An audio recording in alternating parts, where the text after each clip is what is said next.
একজন মানুষ যে কিনা উম্মতের ভালোবাসায় তিনি নিজেকে উৎসর্গ করেছেন। একমাত্র রাসূল সাল্লাল্লাহু আলাইহি ওয়াসাল্লাম হলেন এমন একজন পৃথিবীর সর্বশ্রেষ্ঠ মানুষ, যার জন্য সাহাবায়ে কেরাম আজমাইন প্রাণ উৎসর্গ করতে দ্বিধাবোধ করতেন না।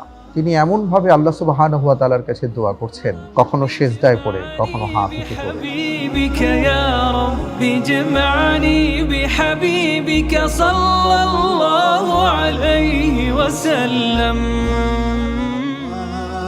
আপনাদেরকে যদি জিজ্ঞেস করি যে পৃথিবীর প্রথম বিশ্ববিদ্যালয়, আবাসিক বিশ্ববিদ্যালয় কোনটি, বলতে পারবেন? আল্লাহ রাসূল সাল্লাল্লাহু আলাইহি ওয়াসাল্লামকে রব্বুল আলামিন এমনভাবে পাঠিয়েছেন, শুধু মানুষ নয়, একটি খুঁটিও যখন রাসূল সাল্লাল্লাহু আলাইহি ওয়াসাল্লামের জীবনের সাথে সম্পৃক্ত হয়, তখন সেই খুঁটির মূল্যবান হয়ে যায়।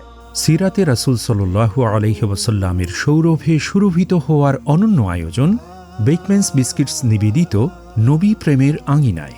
দেখতে চোখ রাখুন মাহে রমজানে প্রতিদিন বিকাল 5:40 নেক্সাস টিভিতে এবং একই সময়ে একই সঙ্গে আলোকিত জ্ঞানী অফিসিয়াল ফেসবুক পেজ এবং রাহাবার মাল্টিমিডিয়া ইউটিউব চ্যানেলে। উপভোগ করতে লাইক, শেয়ার, কমেন্ট এবং সাবস্ক্রাইব করে সাথে থাকুন।